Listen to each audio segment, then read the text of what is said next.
Welcome to the Outer Realm with Michelle DeRoche and Amelia Pisano.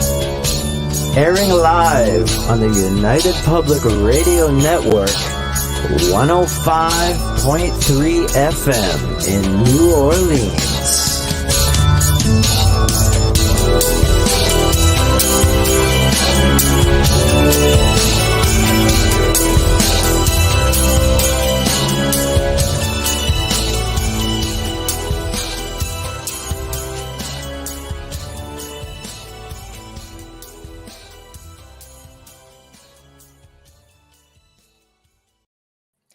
Good evening, everyone. Welcome to the Thursday night segment of The Outer Realm.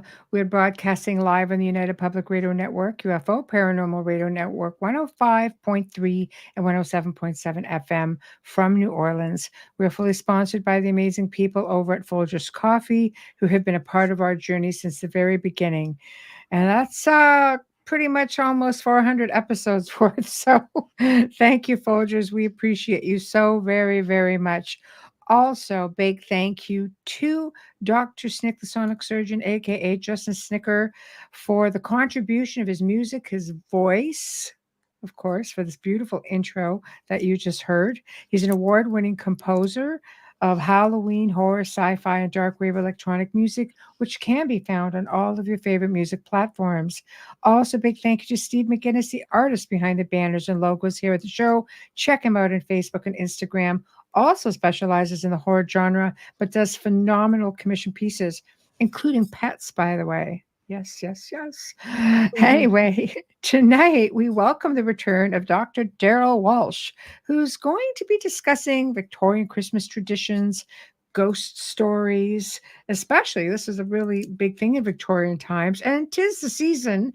So I think we're going to step back in time a little bit, and Darryll's just going to wow us all with some of his knowledge and information. So very, very exciting. So Bubbles, how's it going? Hi. Oh, it's been a day. Yeah, I hear you. I just have one thing to say. If you don't need to be out, don't be. That's all I'm saying. If you don't need to be driving, don't be driving. If you want to save your life, don't be out there. Next few days. Don't do it. No, don't do it. That's all I'm saying. I've nearly died quite a few times in the last 2 days. Hi, Janie.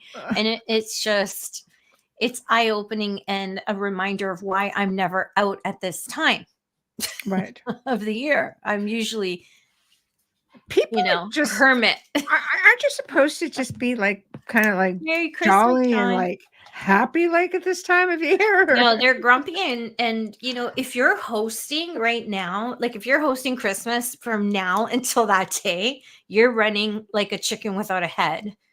But remember that other people, be kind to them. You might be the only person they're speaking to between now and then. I'm seeing some gang hostilities out there.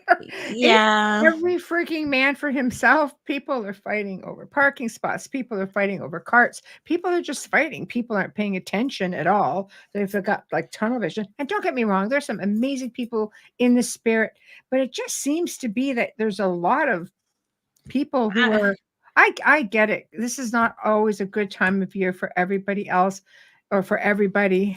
No, but the grumpy ones aren't the ones that have a bad time right now. The grumpy ones are the ones that are hosting. Yeah. Sorry, I cut you off. Sorry. No, it's okay. Sean's in the public sector too. There's a lot of dumb questions. Yeah. Well, customers always right. Always. Yeah. Well.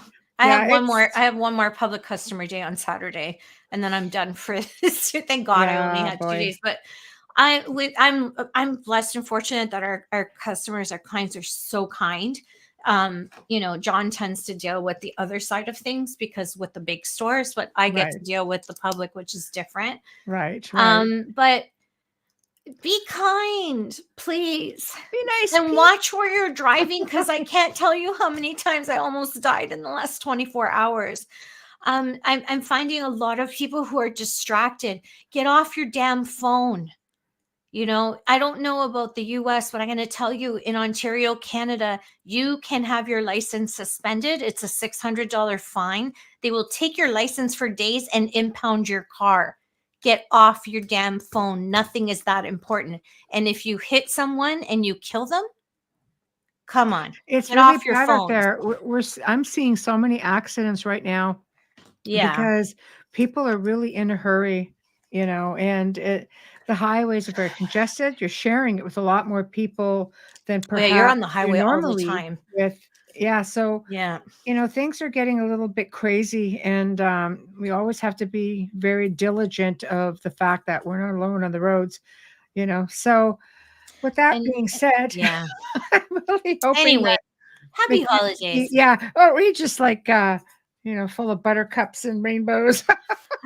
When I'm out, it's all the time. I'm always Michelle can tell. I'm always I'm always smiling at everyone. I'm not known to be. I don't have RBF at all. I'm always smiling. I talk to anyone who's in front of me. She can attest to that as well. It's just one time I was in a particular craft store. I won't mention the name. And literally, I spoke to myself 3 people times, right, to myself. Right. Does anybody work here? Right. Right. Just be kind. No, nobody. Be kind, please. Right. Be kind. It's a beautiful time of year. The year is ending. We're starting fresh and anew. And the only way we can do that is by raising that vibration. And if you're miserable out there, you're not helping. Be kind. You could be the last person someone sees. Don't let that be their last memory. This is true. I've helped a lot of people in accidents, car rollovers over the years. It's been, don't do it. The scariest thing is hurting someone else when you're driving. You don't want to live with that. So please just pay attention and focus. Right. That's all I'm saying. And with that being said, yay. I don't know what you are doing with this name. Hello, Darryll. Hello. Oh, we can't hear you. You're frozen. All right, there you are. I'm trying. There we are. Yeah. You can't hear. You're cutting out. Yeah, cutting out big time. Now, if you talk. Oh, for God's sake. You guys got a storm out there? See, my. We're not hearing you. Maybe drop out and come back. In the show. No, you're in the show. I did that. So I had to use. I had to use the backup computer, so its audio might be kind of shitty. But I will try the other one again. Just slow Wi-Fi, but we're hearing you now. I think. Okay. He's got to change his name too. He's all right. Oh my God! It's supposed to be capital A, analytical parapsychologist. Oh, there I am. Well, you got part of the letters. I'm like, okay. I'm like, yeah, no. I know. Are you on Chrome? God, no. I know, but StreamYard has hiccups with a lot of platforms. Yeah, the browser has to be Chrome. Well, it doesn't have to be, but it helps. It should be. The one with the least amount of hiccups. It was fine Tuesday. I used Steam Tuesday. I had another interview. Yeah. And, you were on Science and Behind. So, best name ever. That's our Darryll. Well, yeah, I mean, we hear you, but you're kind of in and out. We can sort of like wing it if you prefer. I know. Well, I know. Let's see if I can do this. Okay. Well, we've got you here, but it says device not connected.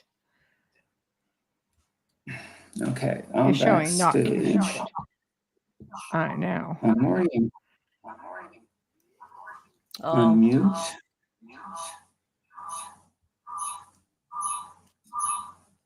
Yeah, we'll do that. But first I have to get in. That's disturbing. Probably use your cell phone as well.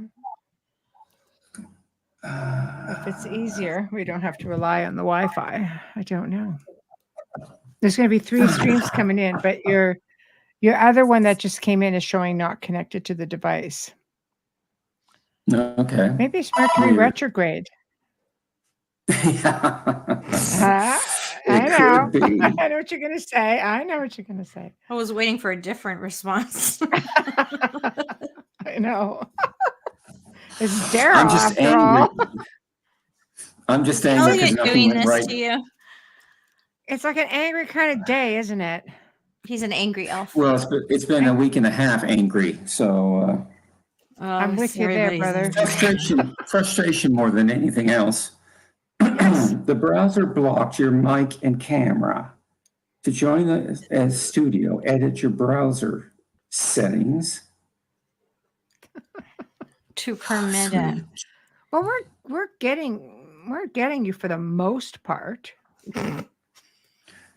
Yeah. What do I even have on here? Oh, that stupid Edge. Well, you're not frozen Edge right is very now. Problematic for the most part, but we can kind of wing it. We're getting you a little bit better now. Yeah, we're getting you now. It might be a bit of a delay. Now, I wonder, browser, but there's ways for me to actually do anything, but that's fine. If you're getting most of it, that's fine. It will work out, no problem. So you can proceed.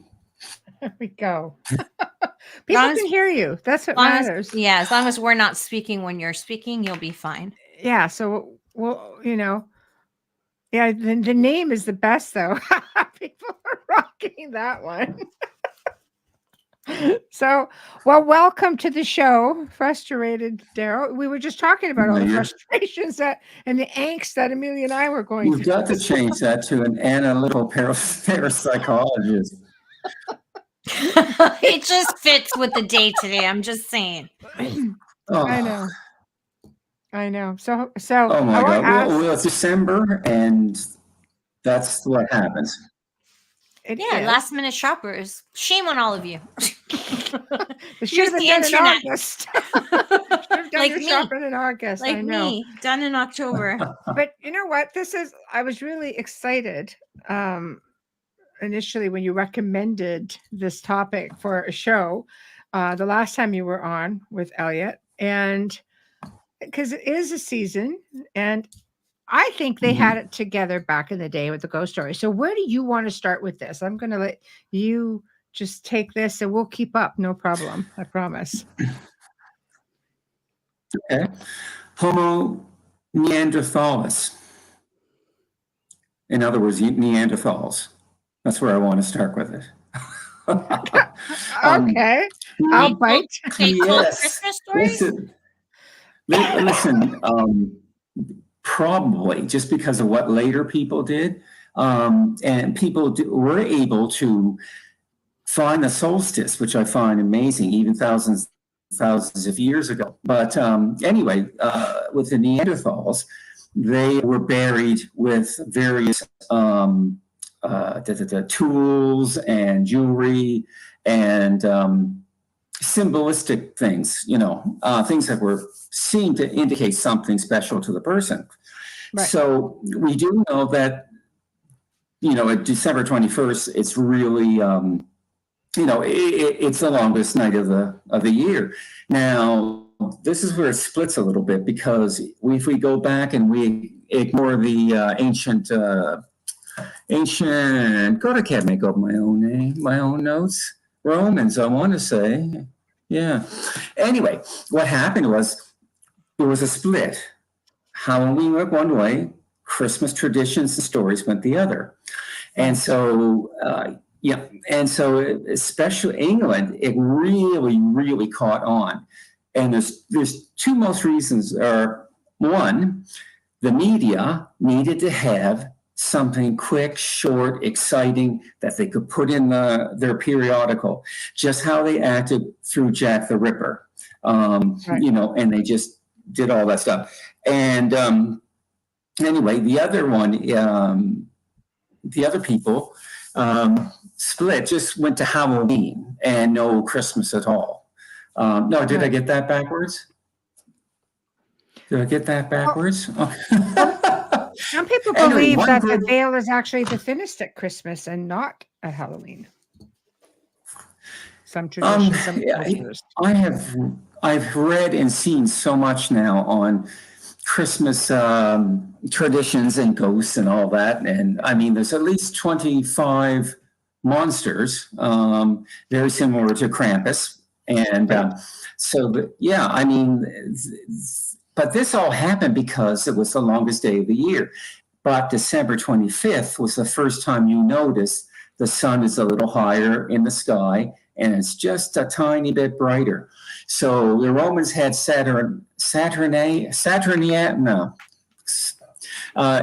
Latin. Yeah. I think. Listen, I apologize ahead to Germans, the Slavics, whoever created that stupid Saturn. Sorry. My phone just like. You mean Saturnalia? Thank you. Thank the you. Romans. Yes. Thank you, Daryl. I know a thing or two. The same with the Greeks, and the thing is, I mean, a lot of it was, like I said, Halloween was in with, with Christmas time. And so therefore, I mean, a lot of the things people did in Halloween in ancient times carried on, and were at that time connected to religion, caroling, wassailing, the dead taking fire out of your house to go to some location, maybe a graveyard, maybe a symbolic hill. And then you take the fire up there, the bad spirits are supposed to follow you. You pick a big bonfire, and I guess they get so excited about the bonfire, they don't notice as you relight your thing and go back down to your place of abode. And because Halloween is supposed to be the time that the dead can walk the earth. Now they can also do it at Christmas time, but so that's why they didn't want the spirits or anybody that might be walking around that shouldn't be walking around, because vampires are mixed in with this as well. And so this got transferred along, and it ended up on December 25th. Along comes the Romans. And so Romano-British people just kind of said, yeah, that sounds good. We'll keep that. And it was, it's Celtic, or before. There's certainly before after Stonehenge. The Celts, there's thousands of years between the different peoples in the United Kingdom. So, but I mean, things are a little bit, changed between. But I'm just fascinated by the idea, while I was waiting, of going, how far back does this go? And if Neanderthals were, spiritual, which it looks like, that's an interesting question for some people, some anthropologists. That is super fascinating to think it goes that far back, because we know a lot of the, the pagans and the Druids, and like we know that part of ancient culture. Like probably, obviously post Ice Age, but to go before that, like, how would you know? How do they know that the Neanderthals were like the spiritual people? Because of the way they buried their dead, and the fact that they buried their dead. Right. Most groups had fire, so may have cremated. That's still alive today in some obscure cultist kind of thing. And so and they also found spiritual objects that looked like other objects or similar objects of a religious nature. And then they found things for the afterlife, things that they would need: food, a blade, a shovel, whatever they, Xbox. Basic essentials. Yeah. Basic essentials. And then once they were over there, because once they were over there, you see, there's the definition of hell. Hell really doesn't exist, but it's been a good way to, just like the Christmas monster, it's a good way to keep people in line. But anyway, So this was way before even Satan was even thought about. And so anyway, they buried them with enough stuff for the afterlife. So they believe that when we die, some part of us goes on. And that's around that time began the Hades and all that, about their, they start with an afterlife with their religions. And, but you see that everybody's naturally drawn to Christmas Christmas time, because it's the darkest time of the year. Now, for the Celts, Halloween is the end of the year, and November 1st is the beginning. For a lot of other pagan groups, it's December 25th, and always was. And all the church did was just take over the date and create Jesus Christ. But there's also things that happen on Boxing Day, on Epiphany, which is the 7th of January. So there's often sacrifices and ceremonies even after. And I should find out what they are, because I'm always bored to tears after Christmas. I've had the turkey. I got my gifts. There's still a turkey comb after that. Yeah. Right. I need a toy. But actually, I did. The Victorians. So we go up to the Victorians now. The Victorians. That's a fascinating reason why they got into this business. Yeah. The Victorians were just obsessed with death, and that's why they were afraid of premature burial and all that. And a lot of them were buried alive. Oh, yes, some of them were. They've dug up graves, and I just listened to a documentary, and the person had moved on their side. So, and their hands were, scratched. But that's where some of the best. That's where the bell comes from. Well, you had the Saved by the Bell, the graveyard shift, because they had to. But does anybody know how they knew people were buried alive? Well, like I said, for somebody, they might have been either the relative alive. Maybe somebody is walking through the graveyard, thought they heard a voice or something. How about grave robbers? This wasn't No, possibly that too. That's what it is. Because bury them with grave robbers would find scratch marks on the inside of the lids. How functional? Definitely. I mean, it's so So I mean, there were various ways that they could be found and resurrected. And there's many times that they just were in a wake and people were, sitting around before the hearse would come. And they just sit up in bed and start talking normal. And they've been in a coma for days, so it's fascinating that they did that. But they were also so fascinated with ghosts and monsters and everything. And table tipping and seances. Yep. One thing people don't usually know is that in October and November in England, Victorian England, that's when they used to get servants. That's when servants used to kind of move around to different places and that. And new people would come into these, houses. They don't have a clue. They have all kinds of hidden stairwells and back doors and hallways. And so they're hearing noises. They're in a strange place, and they're already geared culturally to believe, because of the periodicals that began in the early 1800s, I think in the first 1810 or 1812 or something, 1812. And so they're reading this stuff. Then they go to this house, and if it looks the least bit creepy, well, there you go, you're off. But and that's when we first really start to notice. It's written, I should say, about Christmas. Charles Dickens, of course. He's the one. It might not have been so big, except for Charles Dickens. He created the Christmas idea. Yes. And then we took it and made it a secular commercial thing. It's no longer religious, so it's a secular commercial. So they actually did. It took them 100 years, but they actually managed to do that. Yes. I think the whole, when you look at the stages in between everything, I don't even think people realize that Coca-Cola are the ones that invented the modern day Santa that we all know. Like, what was that, in the 60s or 70s? Like, that's a Coca-Cola Santa we've all come to know and love. Didn't the Germans start with Saint Nick, though? I mean, Saint Nick in the Catholic Church, but he did not look like the jolly guy in the ring. Oh, now, right? Yeah, he was Saint Nicholas. That's right. Like, you know, just with the staff. Yes, Saint Nicholas. In Italy, Saint Nicholas wasn't a pure saint, actually. He would go. Go ahead. I'm trying to find. Where's my thing? I want to change the angle there. You have to log out, and when you come back in, you can change the name.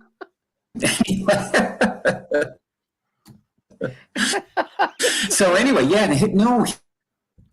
he would bring other people with him, like Krampus, right, and other monsters. But he would let the people that were good, right. Cutting out. You just kind of went. They pop up and say, but you won't allow innuendos and all that stuff. So I'll let it go. People, variations in the Slavic world. He was not Saint Nicholas in the Slavic areas. When he started to move into Central Europe, he brought along, Krampus. You name them. The tapping that I can't pronounce most of them. I cannot pronounce most of them, but there's two of them in Iceland and all. Yes.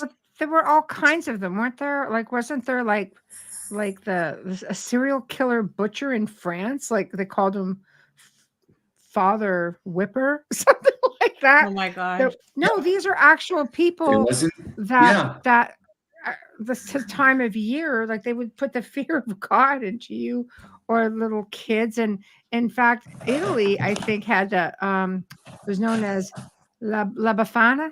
She's not a witch. Right? She's not a witch. I don't know why that's out there in Google. She came to give gifts to the children on the Epiphany, not Christmas.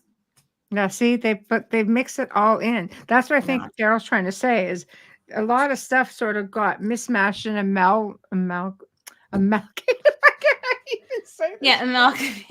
Amalgamated. You know, that whole Saint Nicholas thing drives me crazy because they say Saint Nicholas and then they refer to the Italians being a huge Catholic community, but the country of Italy calls it Babbo Natale, which is Father Christmas. They don't refer to him as Saint Nicholas. Huh. Although other people will talk and say, oh, it's Saint, because they just associate him with the church. And I'm like, no, it's Father Christmas. Mm-hmm. Because they didn't even take on Santa till years later. Because La Befana came in the Epiphany. And if you were good, you got fruit and treats. And if you weren't, she would leave you less. But she wasn't a witch. Everybody always wants to call her a witch. She was an old lady that just resembled that kind of thing. And it depends on what region you speak to and what Google search you do. Yeah. Right. Because my mother carried that tradition on with us. The Epiphany. Yes, exactly. That's also when you take your Christmas stuff down, your decoration. Greece had the evil Charles goblins. Dickens. Yeah. Go ahead. Yeah. Charles Dickens. Sorry, we have a delay. That's that we're not trying to cut you off. Charles Dickens is the guy. No, I noticed it. So Charles Dickens, because he published his very famous and well-regarded novella, being A Christmas Carol, he did that on Christmas Eve. And then he started doing he actually did other kind of creepy books and that, but mostly for, the little things that he did to, we'll forget him. Anyway, so he did that. And then another famous author, Why can't I remember him? Because I like him so much. M.R. James. Yes, I was M.R. James. Want me to put that up? He and him and Dickens are the two that became really the most prominent. What's that? No, I have a picture whenever you want me to put it up. Go ahead. Keep going. So anyway, yeah. So they put up a...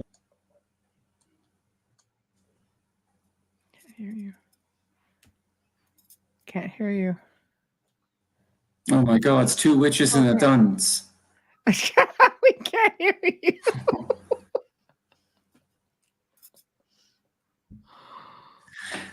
Well, this one is your fault.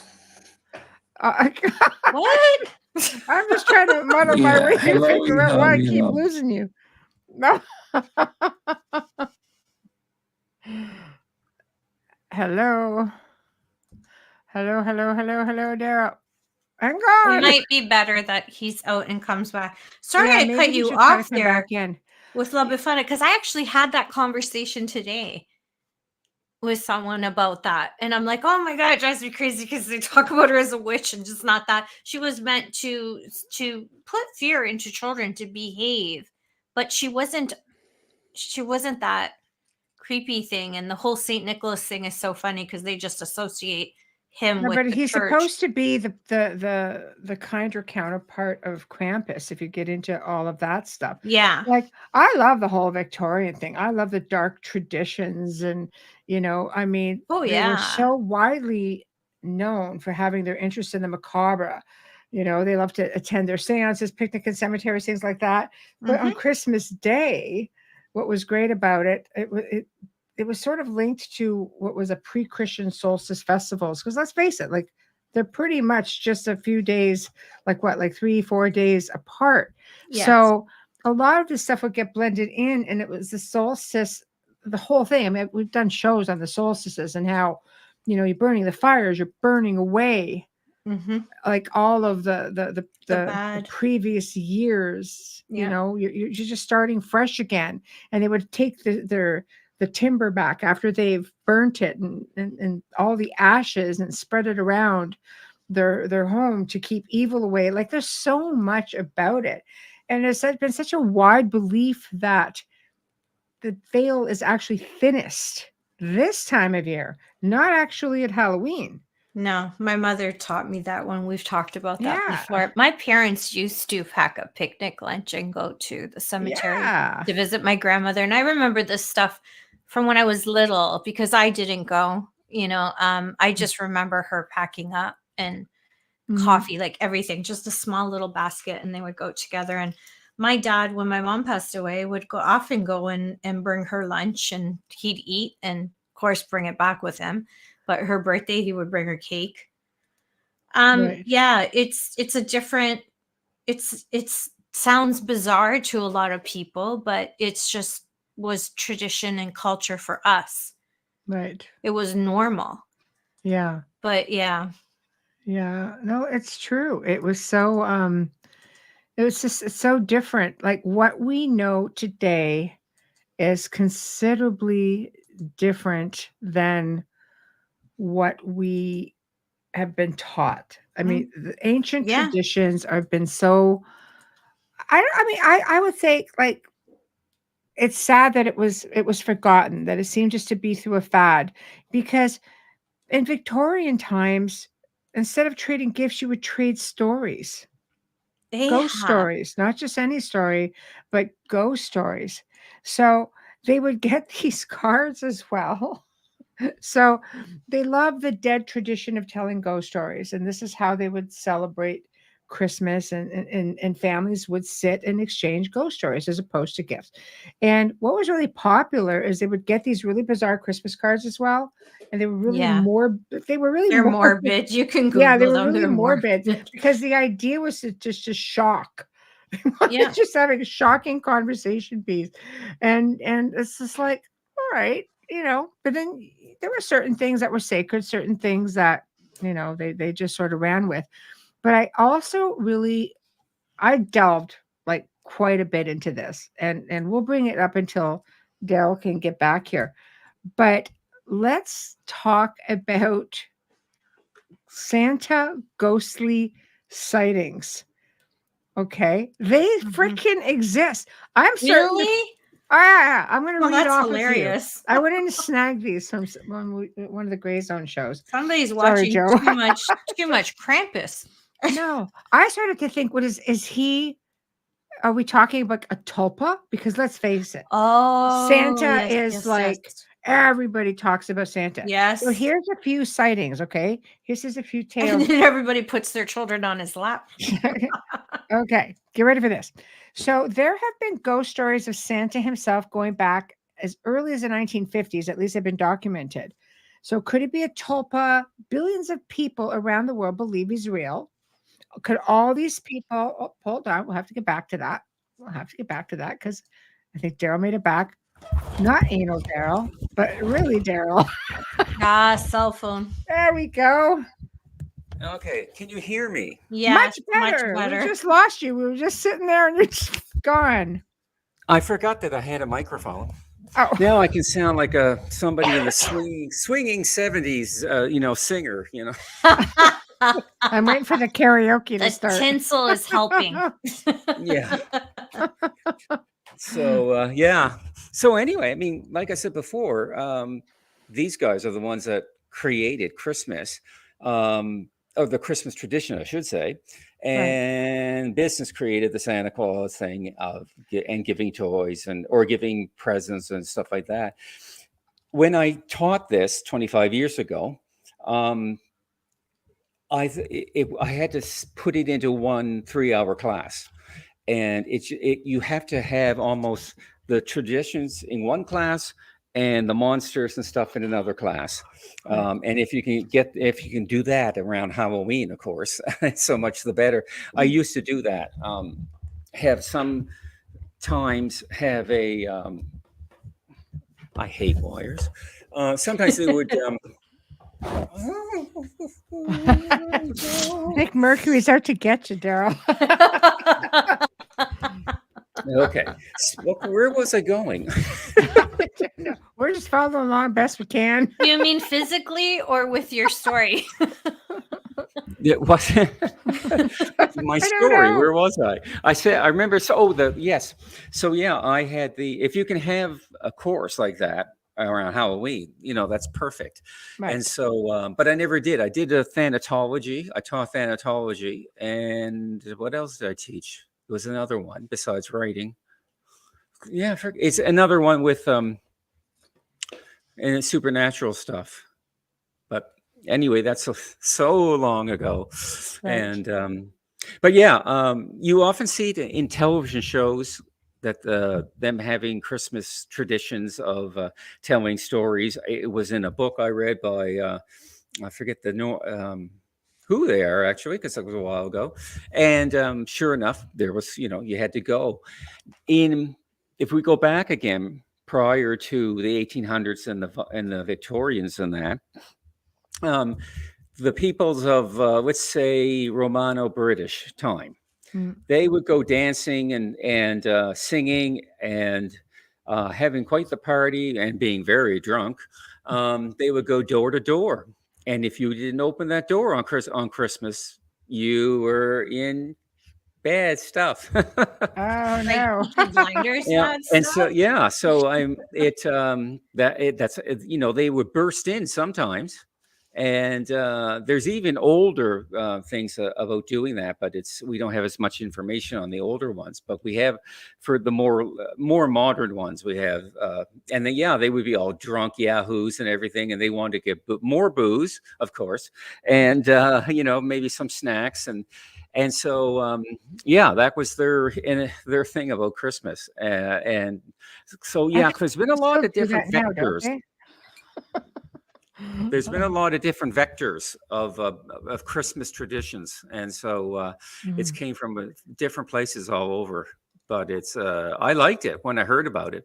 It's really interesting because I think everybody just thinks 'twas the night before Christmas.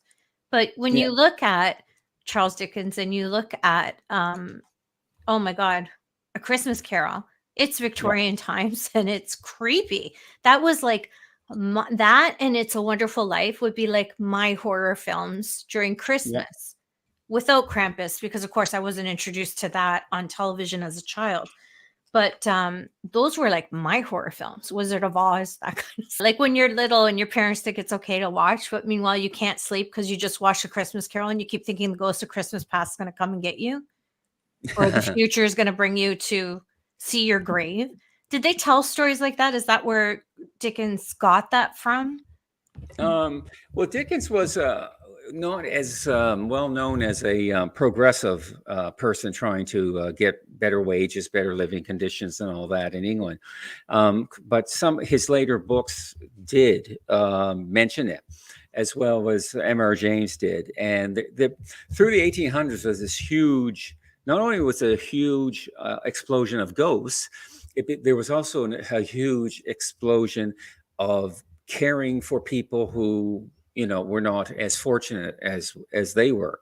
And so that weaves through, and you actually see that in the 1951 Alistair Sim one, where he goes to see. That's my favorite. Yeah, he goes to see, and it's Bell, I think it is. Mm-hmm. And I've watched them all. So and they change the names often. And so he, then he repents in that. Personally, for horror, you can't, it has to be George C. Scott at the beginning. Yes.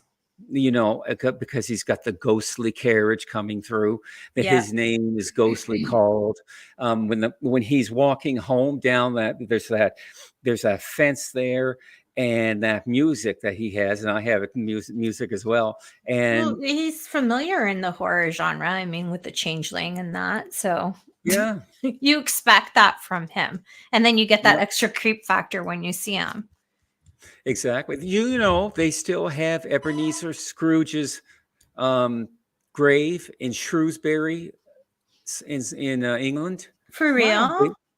For the film, there was a big coffin made, and I don't even know what film it was. But anywho, we're still on A Christmas Carol. A Christmas Carol, yeah. Yeah, I have a back sciatica, so I took a muscle relaxant. And so I have the hip sciatica. I understand your pain. Be patient with me, because I'm okay.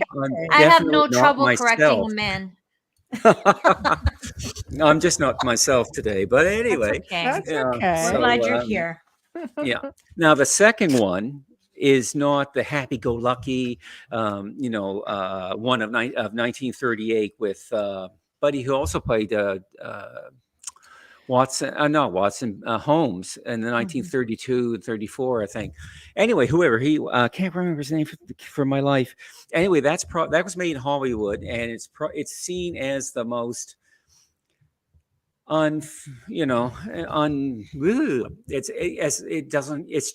it runs through, it drops most of the main story, main story and the horror. So that one is often seen, but it's very cheerful.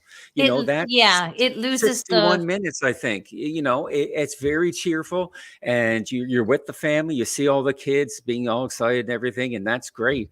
And so I like that one. I like Alistair Sim, which I watch Christmas only. My favorite. Christmas Day, or Christmas Eve rather.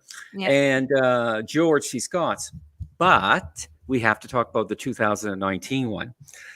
They actually reference that in the film, Christmas Time and Joke Time. So the 2009 one with Buddy, what's his name? Pierce. Jim Carrey. Oh, I didn't see that one. A lot of people really didn't like it because it's very dark and scary all the way through. The Ghost of Christmas Past is I think he's Sean Connery's son. Anyway, he is just evil, period.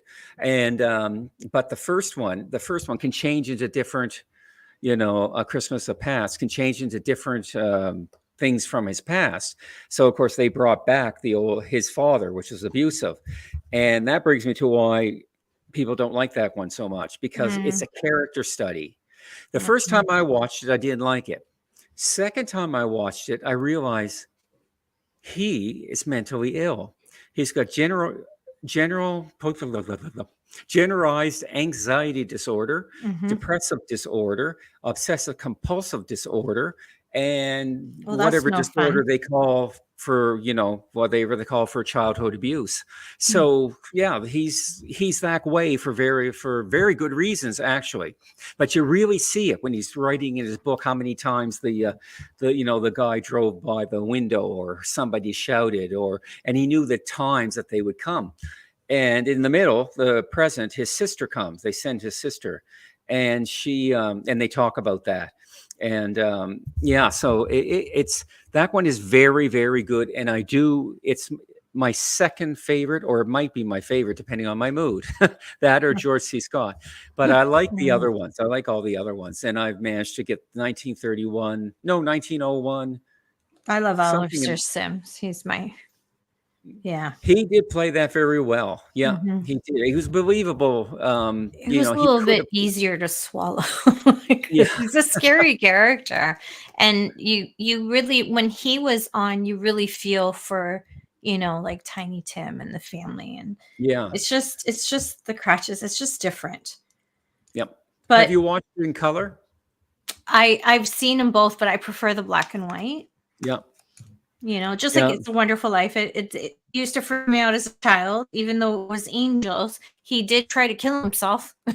He jumped off. He wanted to jump off a bridge, right? You've never seen it, Michelle? Oh yeah, I've seen it. I've seen them. Yeah.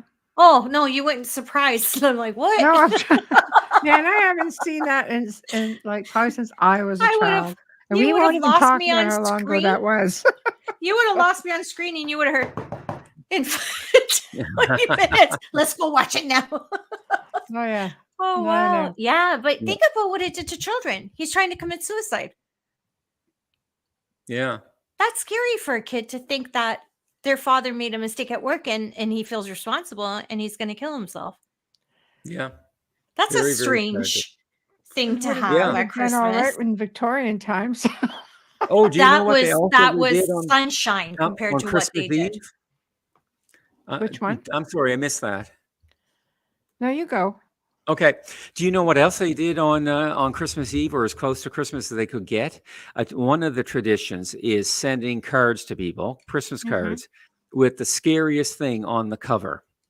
So there might be a dead bird. Usually it's a dead wren, because the blackbirds are seen as positive stuff, and the wren was seen as negative force, and that could be because he's around during the winter, and in the winter, you can't do anything, everything goes wrong. Your roof leaks, whatever. And blame it on the little wren. we changed that in the 70s, isn't that 60s and 70s when they put the red cardinal? I haven't seen all that kind of feeling. Yeah, they like the shock factor, I think. Yeah. With old toads and things like that. I think they just wanted to get the most extreme reactions. And now we would look at that and go, so what? Oh, I know, it's hilarious. Really, it's a frog. But I know, right? A frog on a card. I never understood that. Were they performing seances more often during Christmas? Yes, they were, because of course the Fox sisters, which are Canadian, in 1848 were faked noises very easy by cracking their knuckles. And so anyway, but that started people off thinking, oh, we can talk to the dead too. And so therefore they started with the seances. And the seances went until after World War I. They were very strong in World War I. Yeah. And they were very strong in the mid 1880s. But then the Society for Psychical Research was founded, and it kind of died off a little bit. Notice it became more private. People, not everybody would know who the medium is or where they live or whatever. No, but they were more shunned after that as well, and seeing and it wasn't until the First World War that they were brought back, and then because 10 million soldiers died. That's incredible. It became a hot business. Yeah. What's that? It You became want to like a have? commodity almost. I Yeah. think until Harry Houdini came along, so I'm going to debunk you all. Yep. So he was one of your first real skeptics, right? Yep. He was. He was. There's some of the ones, the first guys, and their names always. This isn't tonight. This is their name is always mix. I mixed the three names up, but there were three investigators. One was Prince was his last name, and that would go around to particularly for poltergeists and stuff like that. And so, yeah, they did attack the whole idea of spiritualism. So if it hadn't been for the First World War, it probably would have died, by the time 1900 came around, Yeah, it was because the skeptics were just, the demand for it wasn't as much as it was, and the skeptics were getting stronger and a hard ass on them. So yeah, and that's about the same time that they would have been really hard on the Romani, which gypsy is a horrible word, but they were very intuitive and into fortune telling. Not all charlatans. Let's put that out there. I mean, they were quite gifted, these people, and they knew how to survive and move around. I mean, they don't get enough credit, but did they have any influence on these traditions with the stories? Like the Romani? I mean, I know they made it to the UK. We know that because of Peaky Blinders. Yeah. Thank you. Cillian Murphy. But anyways, yeah. Yeah, I don't. I'm not sure. I'm not sure. I don't remember if I ever reading that it affected. But I'm off. But knowing human nature, in some way, it did, and I'm sure a lot of seances were done on Christmas and Christmas Eve. Oh yeah. Yeah, because we love stories. We love being scared and everything, and that's another reason that Christmas horror is our Halloween. It's because that's when the fields and grounds are covered with snow, and you're forced to stay in the house most of the time. And actually, there's one of the monsters that likes that because then he can burst in the door and grab everybody at once. And so, is that Mr. Krampus? He's the most well known, but this was another guy with an unpronounceable name, and so I'm almost certain that, and I'm sure there's somebody has done a study on that, but no, it would have been done definitely, especially if everybody's talking about ghost stories. What's more natural? Go look for a ghost or bring a ghost here. Especially on a cold night, when you're by the fireplace and you're in the dark. Because back in the day, let's face it, not all places had electricity. In your cold winter nights, you had longer, colder nights. And again, there's a healthy belief throughout, the ancient world believed that this was the time where the spirits were more active, not so much October. In some parts of the world that have never even heard of Halloween. Yeah. No. Right. It's funny. It's a Western invention, or North American invention, and I thought it was pagan. The thing is, the solstices, not so much Halloween, but in Ireland they had the turnips.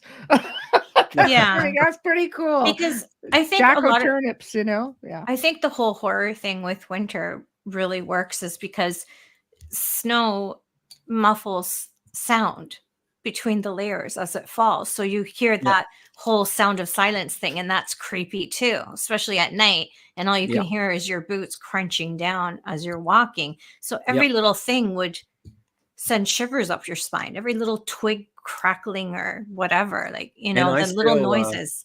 I still hear, if I hear footsteps through kind of icy snow, it has this internal thing that get programmed to be very nervous of it and leave, just because, of course, way back when we were just jumped off the trees and that, if there was somebody we didn't know, we were very afraid of. But so if they would do the same thing if this kind of thing would affect them, and especially back then it was much stronger. Now, of course, it's various people have it, but it's not, completely around the world. The Halloween stuff, for some reason, and I mainly think it's because of the fact of the Victorian time. And the 1800s, and everybody loving ghost stories, and those periodicals playing it up, and it just took over, and they got, and see, Halloween, that was because of the All Saints Day and All Souls Day that came afterwards, right. And so the Christians wanted to grab Halloween and make it into something else. So we got All Hallows Eve, and they went back to the pagans, and they let some pagan stuff come through, and then other stuff that like burning of a person on a fire, and certain things like that. They didn't like that, and so they banned that. Right. And but yeah, so Halloween is a strange thing, and when because of the like I said, the Victorians loved ghost stories. Here was across the water, perfect things that they could use, over in Britain, and because there was a lot of people going back and forth, and not just settlers and that, and so anybody that would come back with ghost stories, and so it all melded together. The Christmas traditions, and some of the Halloween stuff, and it's amazing. Now, this isn't all of England. There's different places, and you're in European, Central Europe, also Norway has some great ones. Into creepy shit. Yes. Oh yeah. I mean, come on. If you think about Norway, you had Odin and his steeds, that would just sweep across the sky. And if he saw you, he could scoop you up and take you away. And but these are all the same thing that got incorporated into Christmas with the reindeers and leaving food out, and for the reindeers and things like that. So I love how the ancient stories got incorporated into more modern day stories. And I think the Victorians were instrumental in that, because they kept that dark tradition alive. Yeah. They just loved and were obsessed with death. I'm sure somebody's done I haven't had time to do the research on that.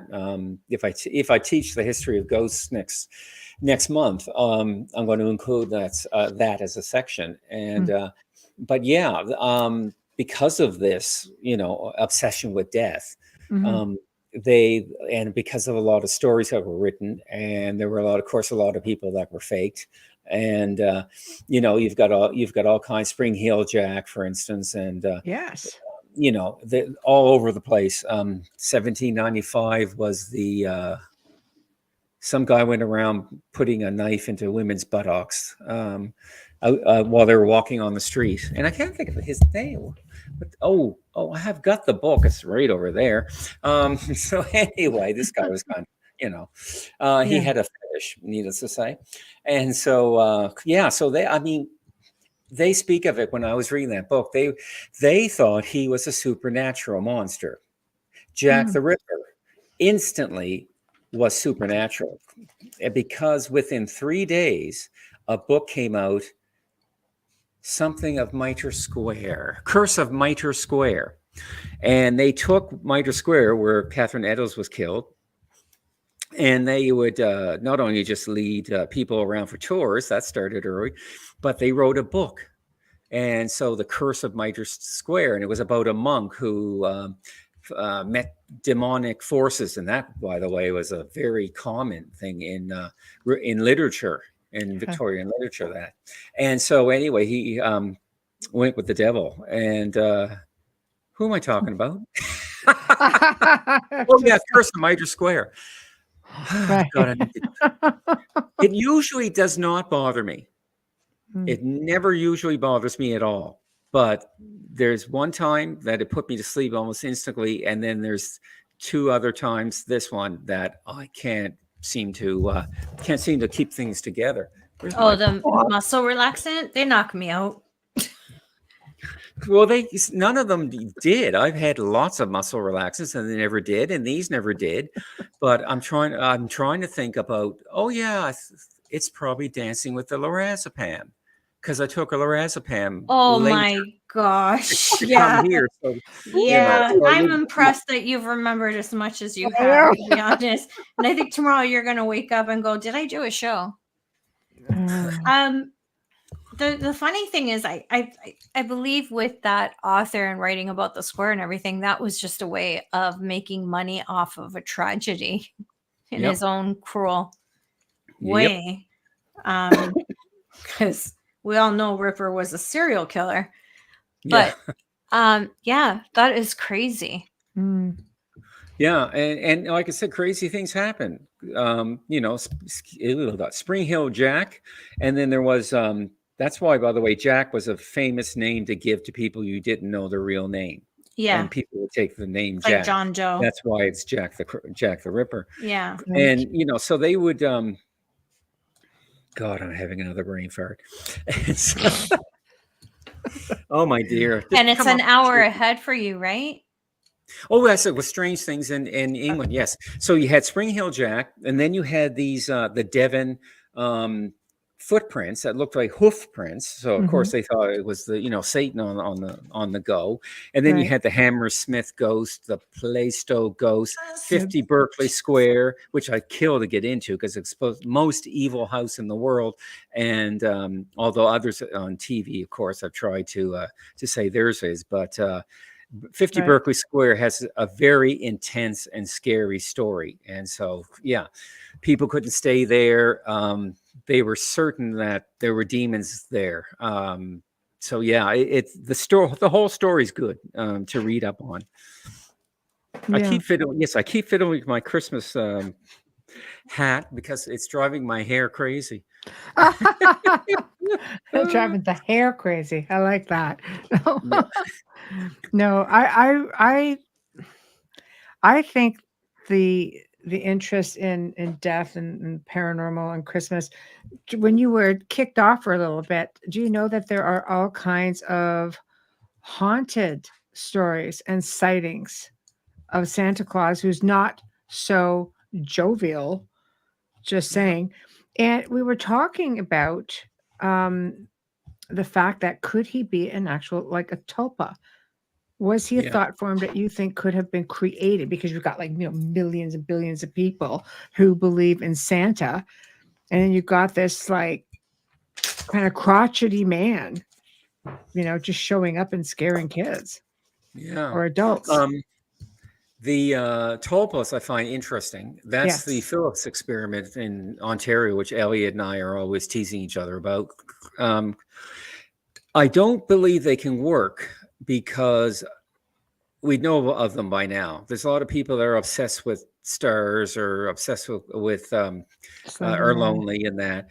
And so I mean, Timothy Chalamet and I would be dating if I could create it by my mind. I can't. And I said that Tuesday. They were talking about. We were talking about ghosts, of course, in graveyards and stuff. And I dropped a couple things about this in there and said that I was going to be doing this.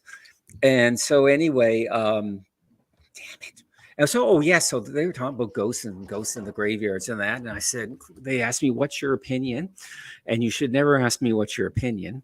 So I said, all they're doing is a form of masturbation. They go out, they have a great time, they have fun, it's exciting. Then they come home and absolutely nothing's been done. It's not real, and absolutely nothing's been done. Right. So what are people seeing then? What are people seeing? With things like Slender Man and the Santa stories. This is a man.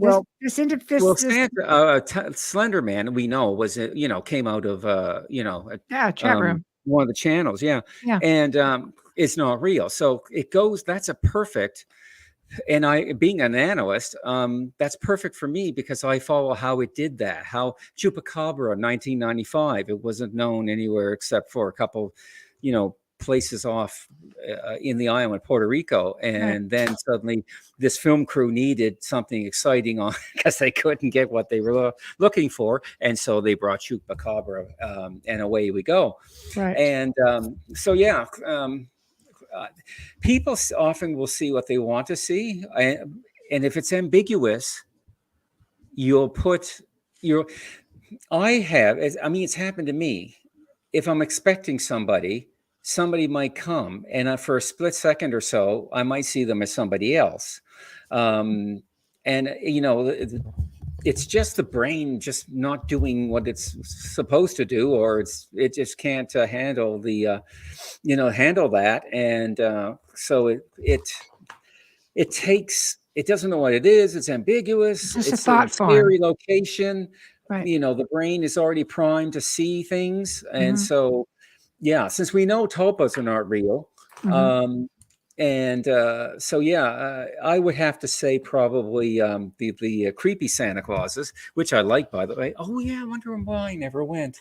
I've got old Joey fellow here, but I had a really tall, made from like the 1800s type of one, and it was a skinny, scary Santa. Right. How did I lose that in the move? That would have been so extremely important. I would put it in a box or something. It got put in I keep thinking it was put in the garbage bag. There's a few things I think went in the garbage bag, because I had a garbage bag and a regular bag in the living room, and I had stuff on the floor. I had put the stuff in the garbage bag. There was just the stuff on the floor. I can't remember who did it, but they walked up and said, "Oh, is this garbage too?" I said, "No." I said, "I'm going to keep that and go." But I bet you they mixed up the bags on the way to this apartment. So I'm going to haunt them this Christmas. Yes. There's some but it's good not just Christmas. It's good January glad tidings 26th. right there, isn't it? So, fascinating for me when I was doing this or reviewing this, actually, because like I said, I did 25 years ago, and you just don't have time to go deeply into it. But what I found fascinating was that January 26th all the way to what we call New Year's Day was often a pagan festival. And it had, again, to do with that's when they were, taking the fire, extinguishing the fire in their place, taking the fire to probably a graveyard where they'd have talk or dance or whatever they do, and then come back, extinguish that fire, come back and go into their house and relight their fireplace, and that would symbolize the end of one year and the beginning of another. Correct. And so it's funny how Christianity just co-opted what was already there, and most times they co-opted the dates if they could, and so made certain saint so and so on a date that was might be important to somebody who's Celtic or something like that, right? So, well, as they took over, different territories and places, they amalgamated their traditions made it their own, tweaked it to fit their own belief system. I mean, I'm appreciative that they at least kept some of those traditions, even if they tweaked them, because we may not have. I mean, we may have been to a point where nothing would have been known otherwise. Because even after a while, oral tradition ceases to be when the belief system is forcibly changed. And as the generations go by, it's less and less and less. Yeah, exactly. So, exactly. It's interesting that you said about ceremonies, and one went right through my head. I said, I'll tell her that after she stops. And of course, it's right out of my head. So it has something to do with those ceremonies. Yeah, just right. Anyway, but it had something to do with. Okay, go ahead.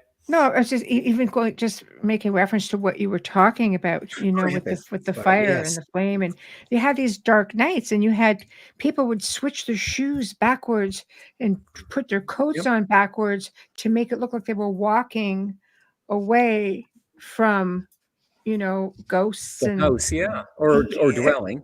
Yeah, so like the spirits couldn't see them. Yeah, exactly. So the extent of what they went to try to avoid being seen on this night and going through, like they did this into what? Like, I think it was until after the Christmas, like until the 27th or something of December. Like they had these, 3 or 4 nights where they were very, very cautious. Boxing Well, Day. you see, one of the monsters in England had the power to raise the dead, and that was supposed to happen during that period, and so that's why the shoes on backwards and all the garlic and some of the old Slavic stuff came in.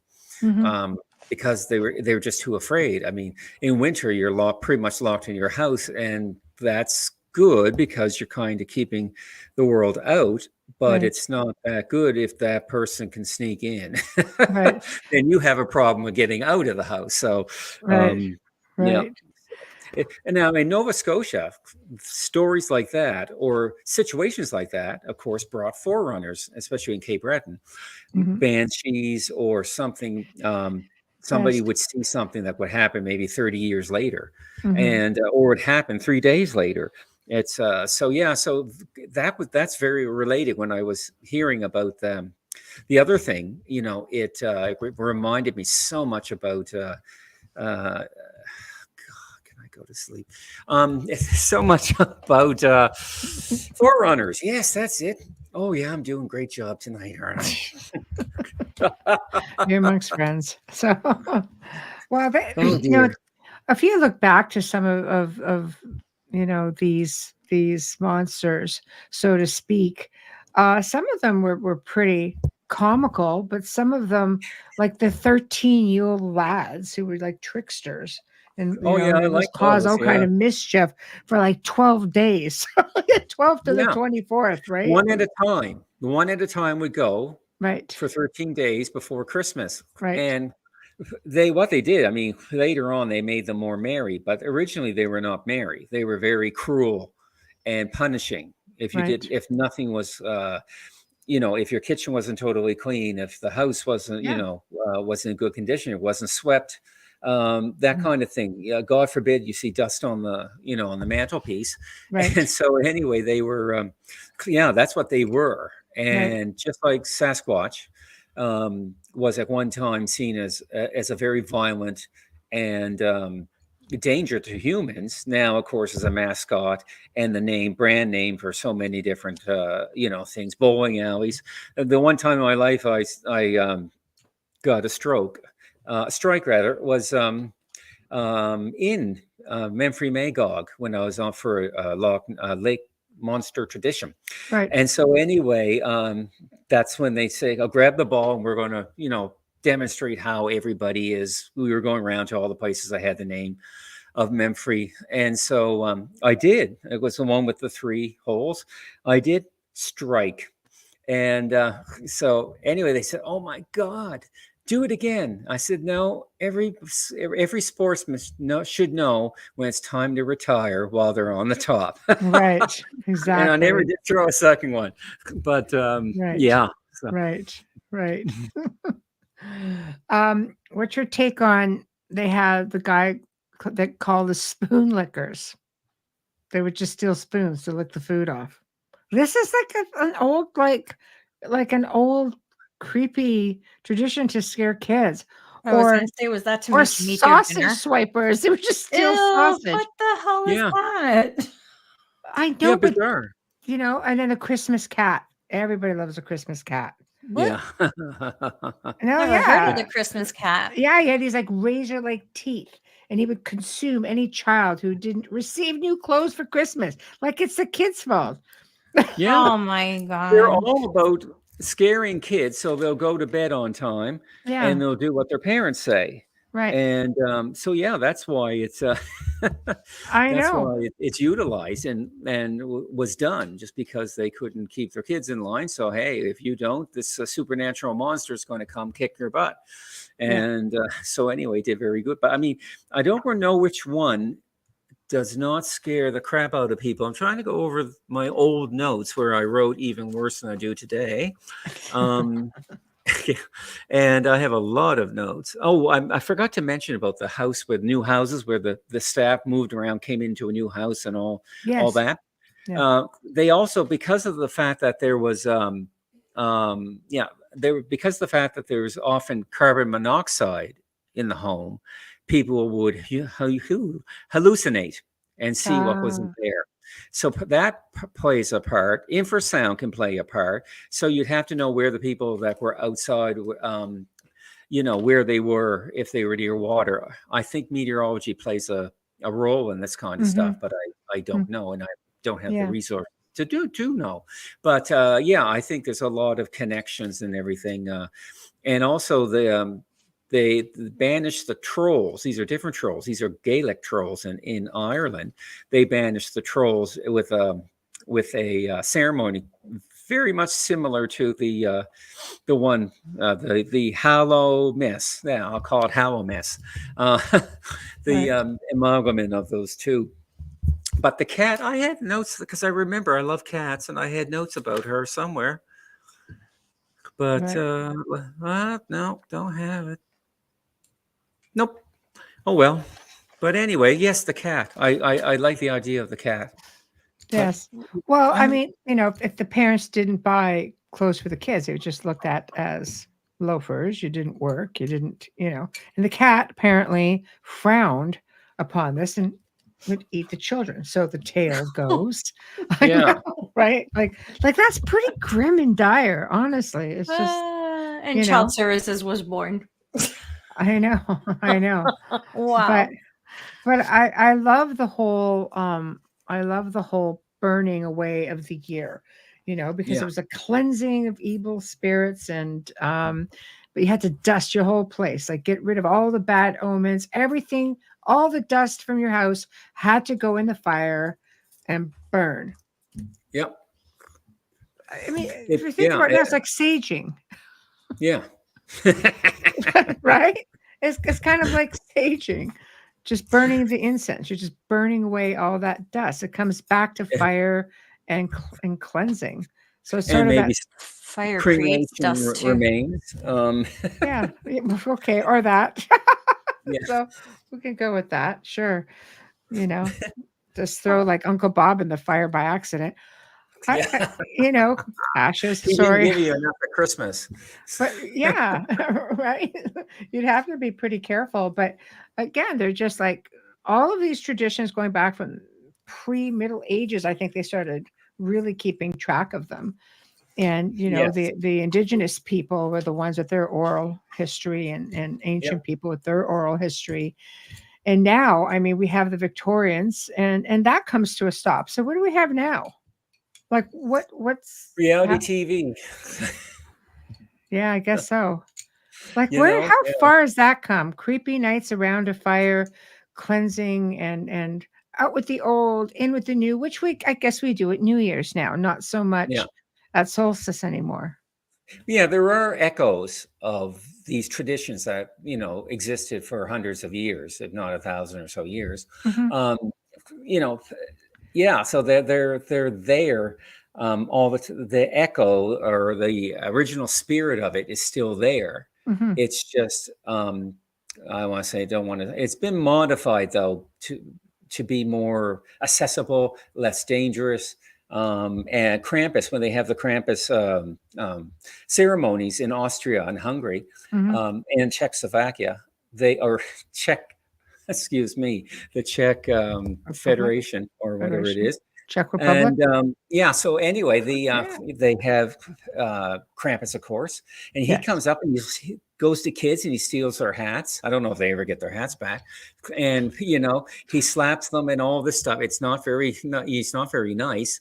And then following him, of course, is whichever evil person of that particular year is.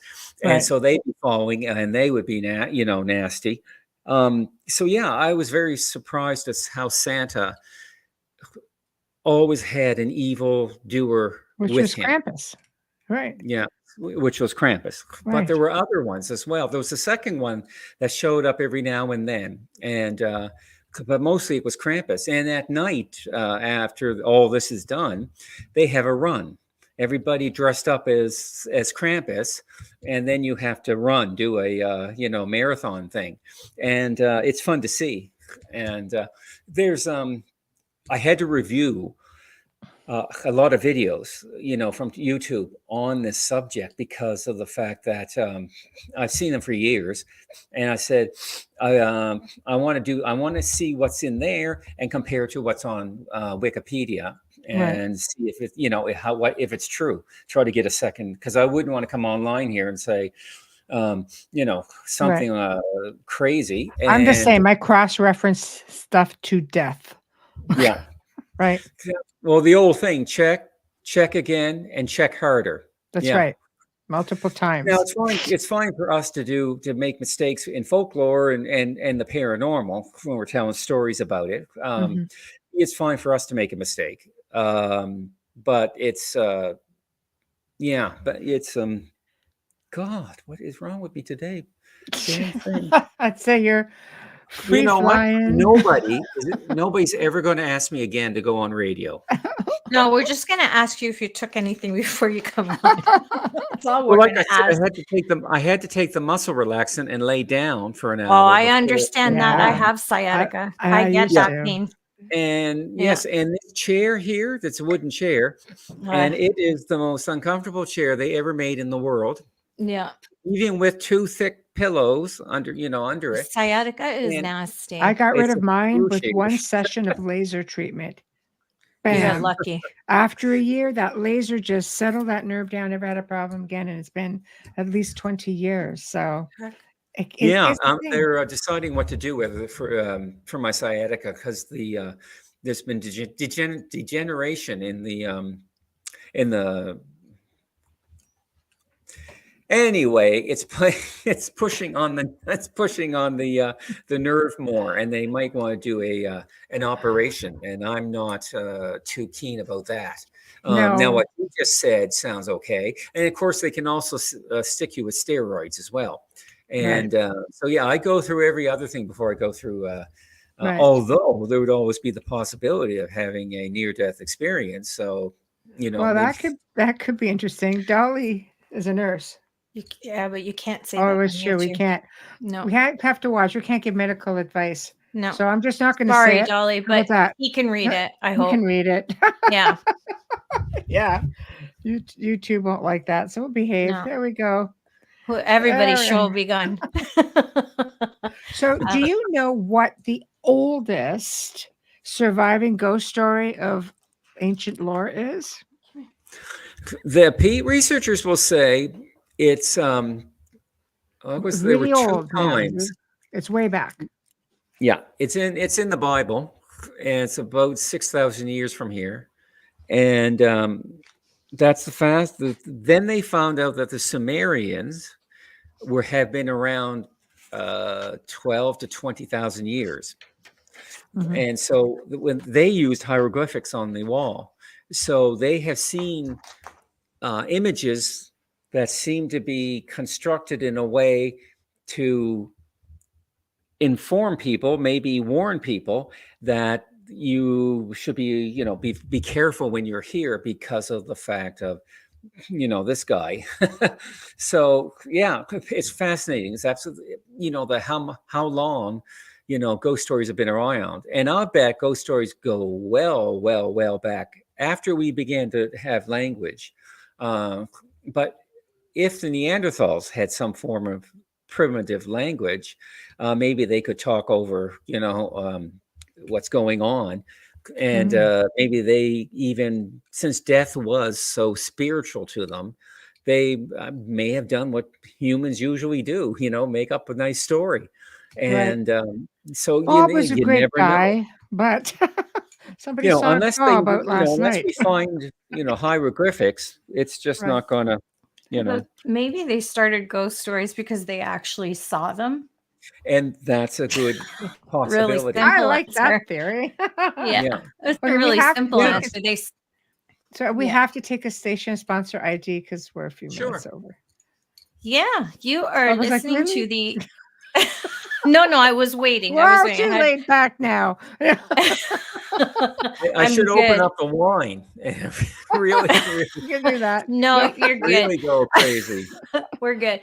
You are listening to The Outer Realm with Michelle DeRoche and Amelia Pisano, coming to you live from the beautiful city of New Orleans on 105.3 and 107.7 FM radio, as well as the Roku channel, live and archived.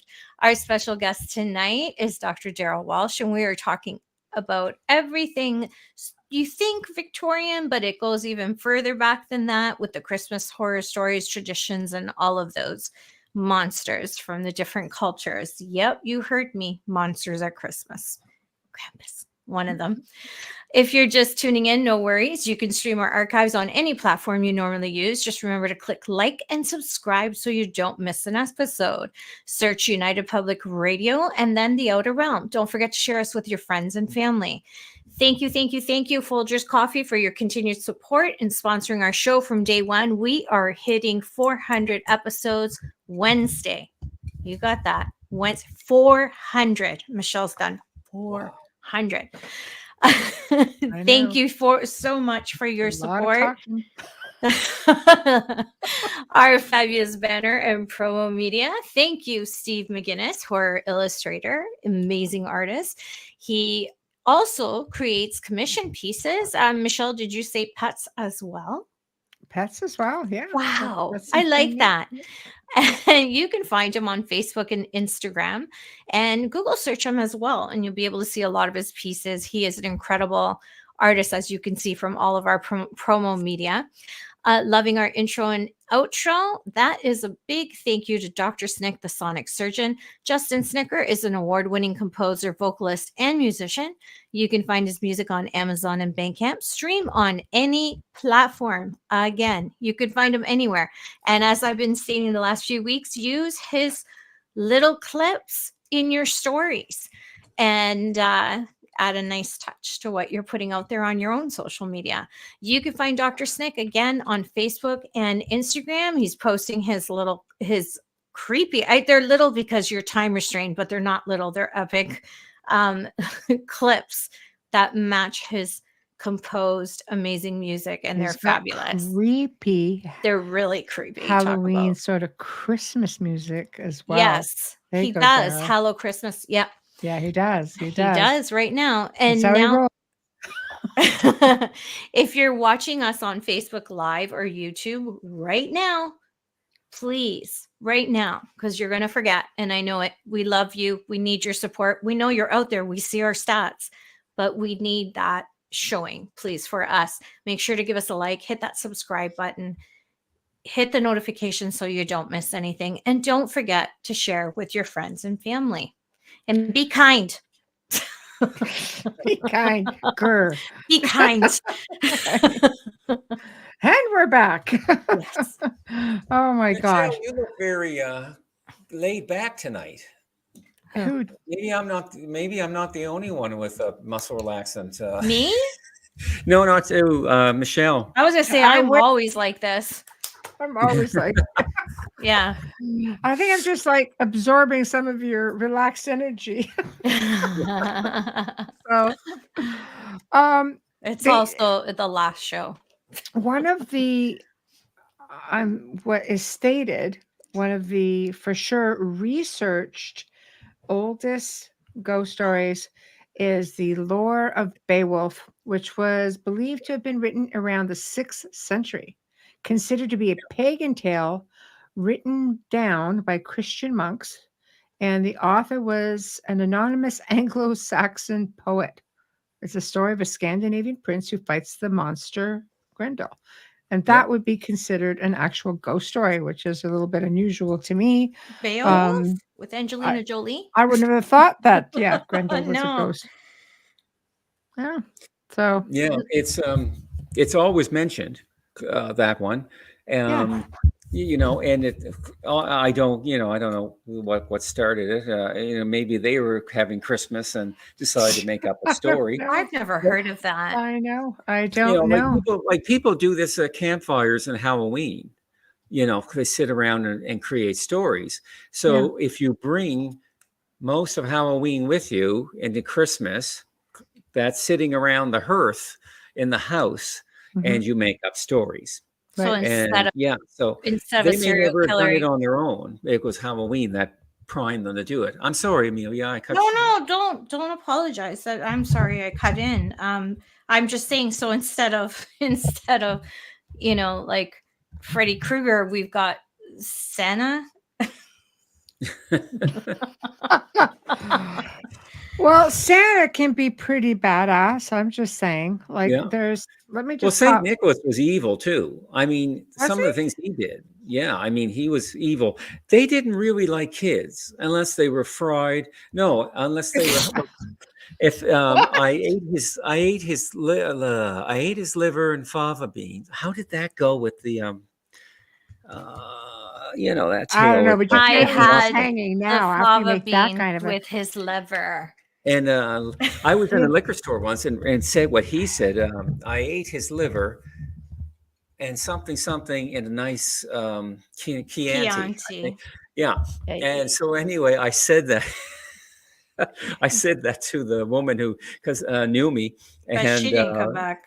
yeah, she was just laughing. It was, yeah. Like an Daryll.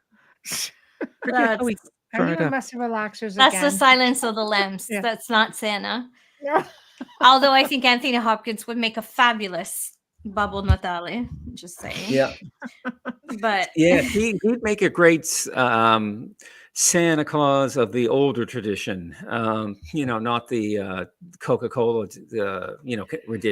rendition.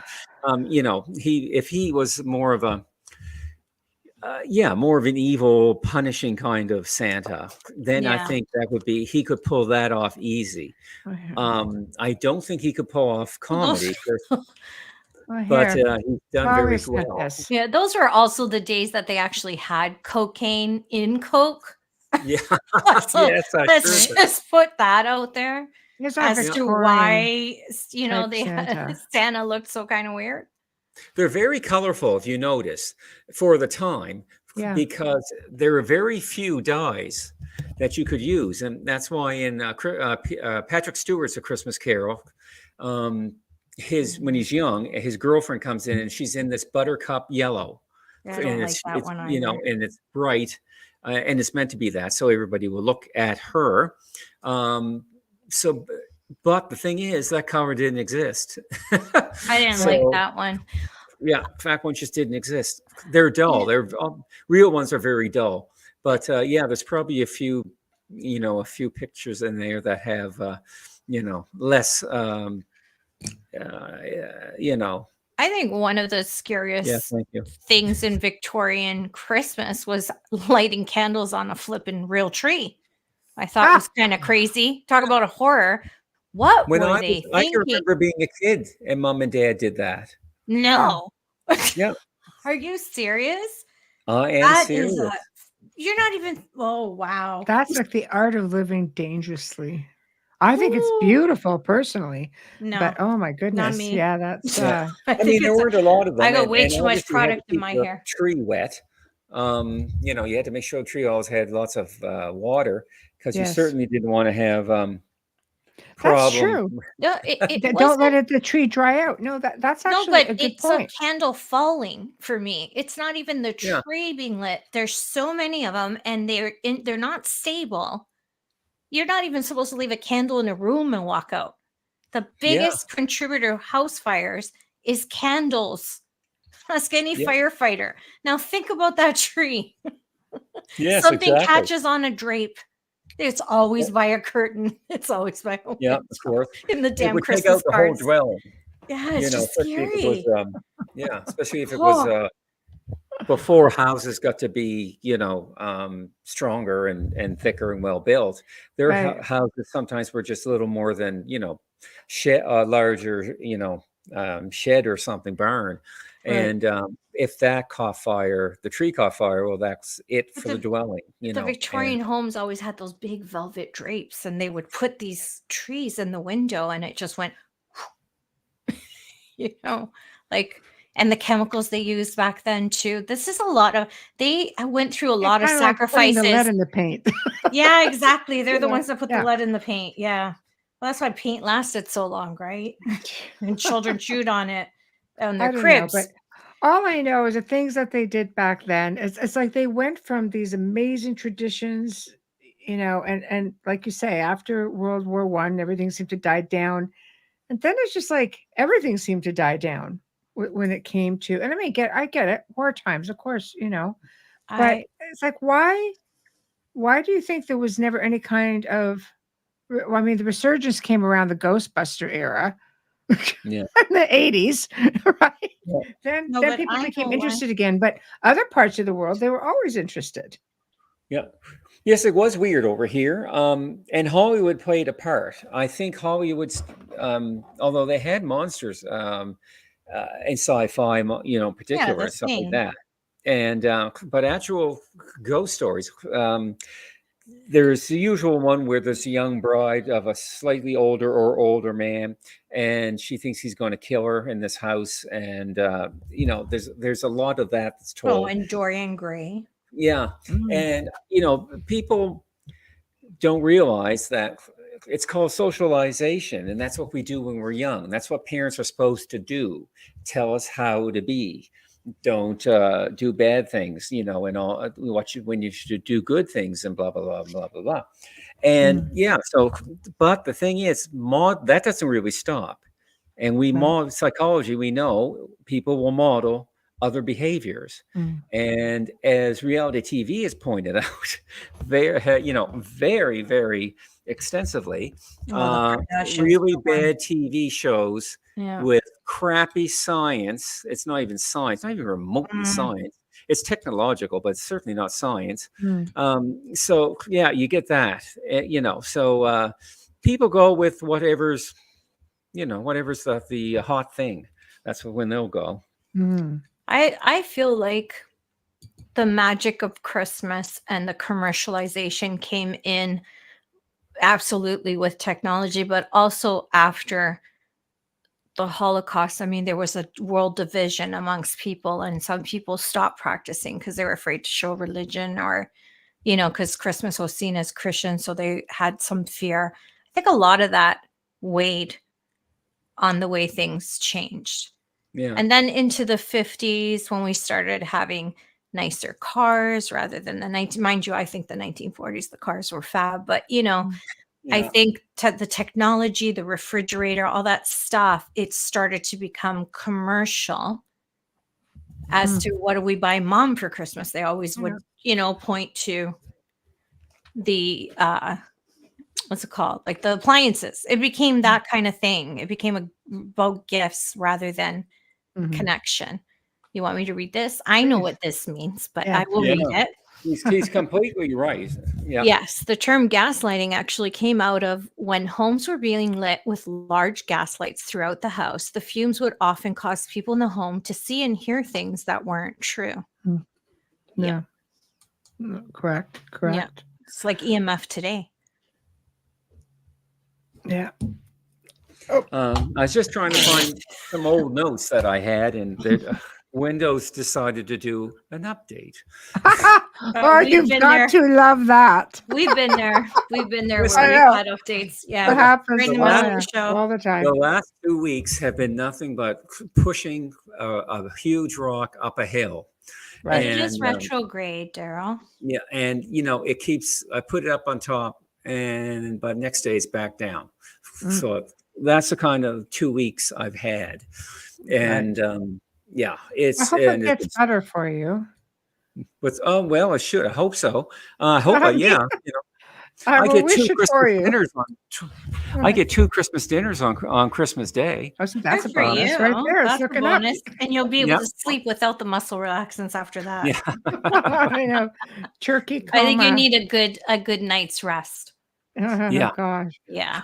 But the thing is, I usually do get a very good night's, as long as it's not warm.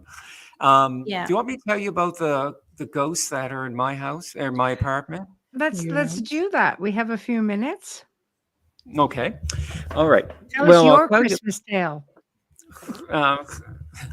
Back in the day, one of my cousins used to use my grandmother's rocking chair.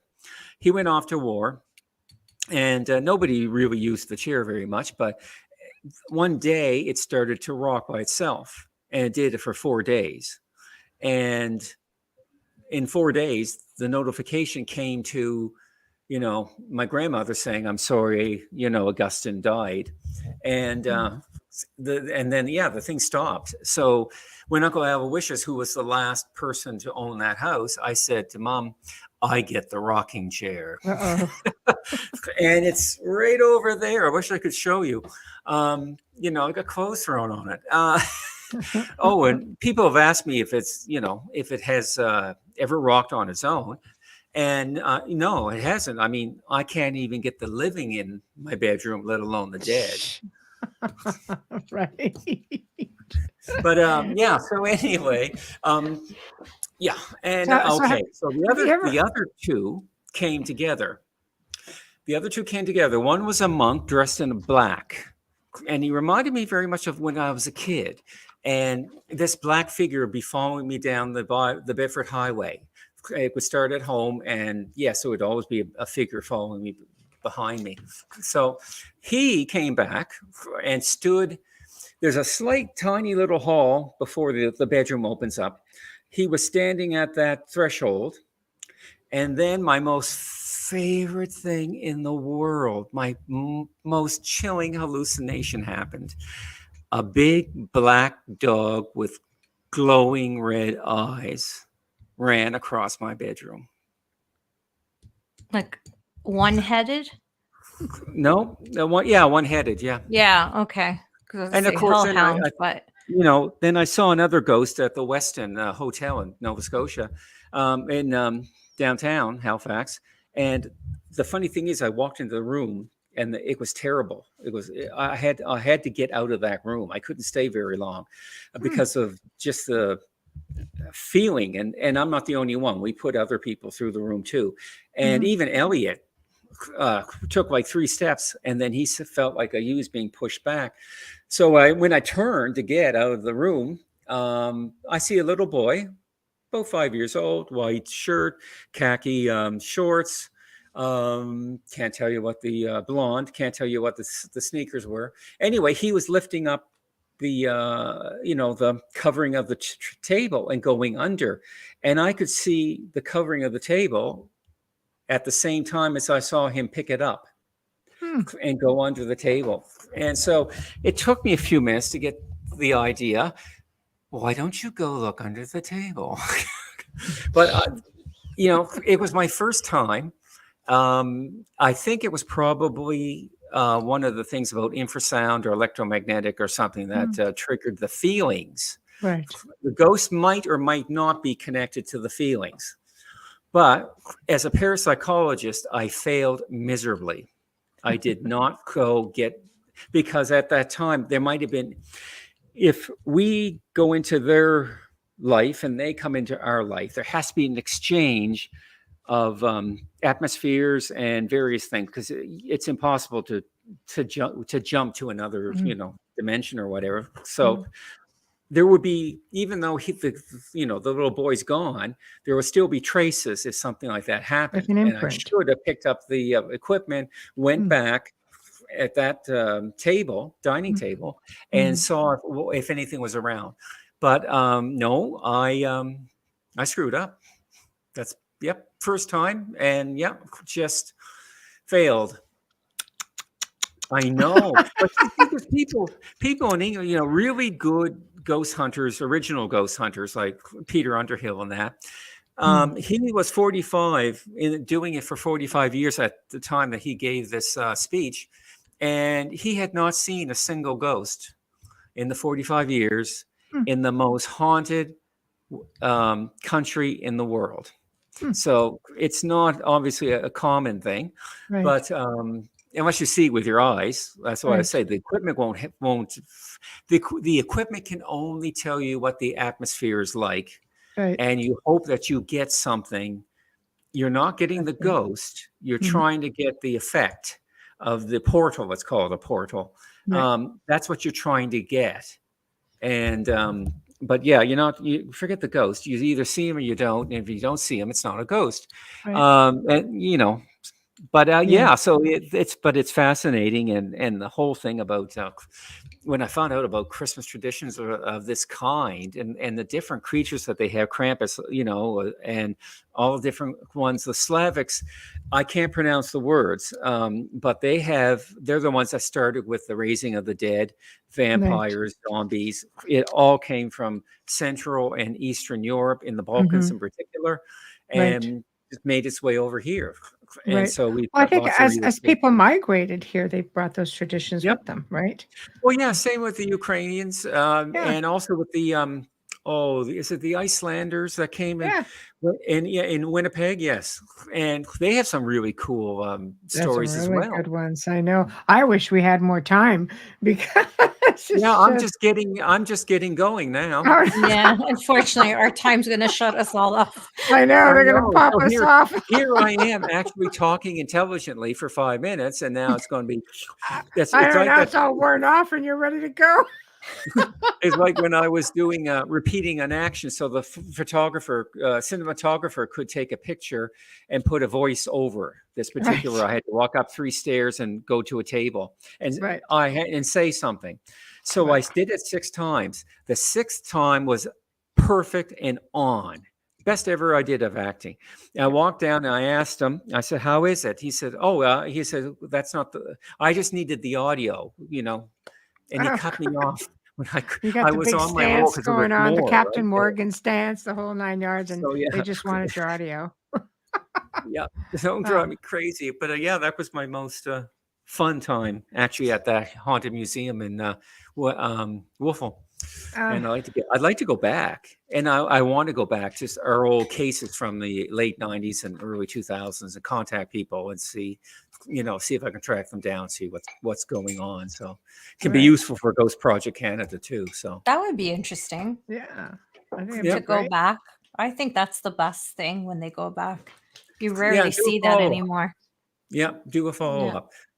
And years later, and just see it. Yeah, it'd be fascinating to actually see their response if they do respond.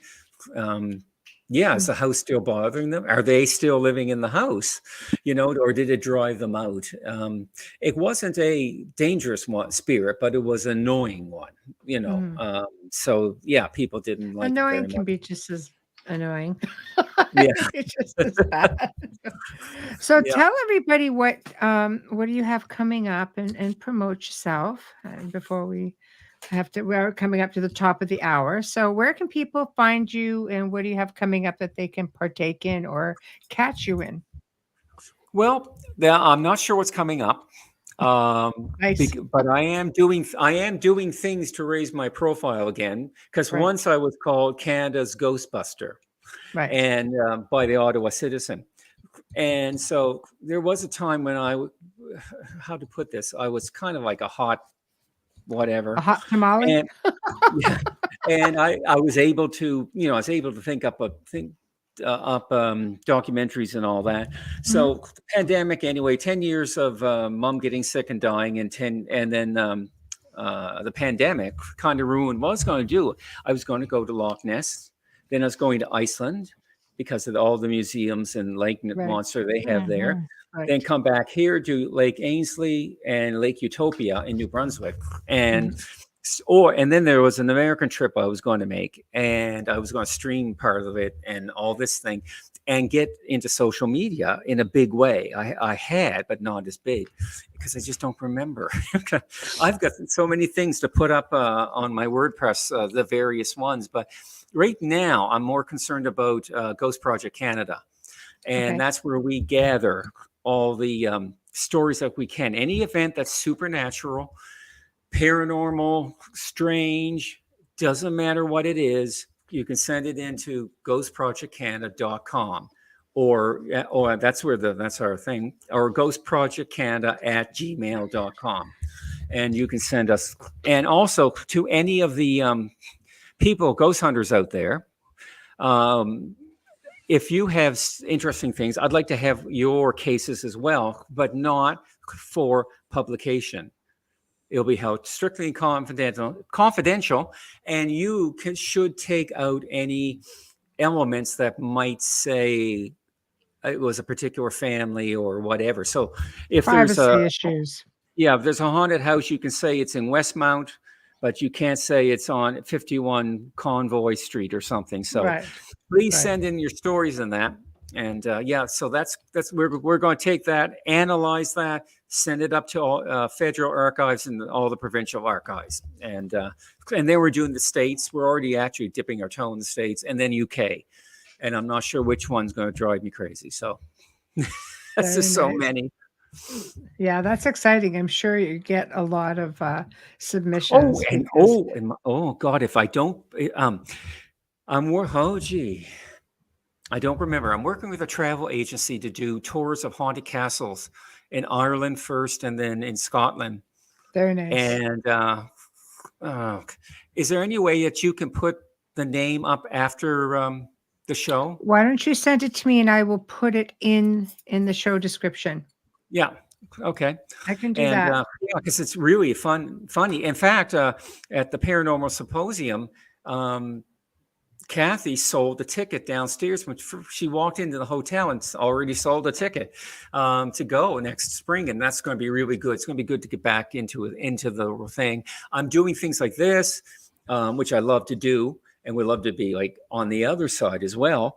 And and on TV as well. So I'm easy with everything. And I want to. 2024 is going to be your year.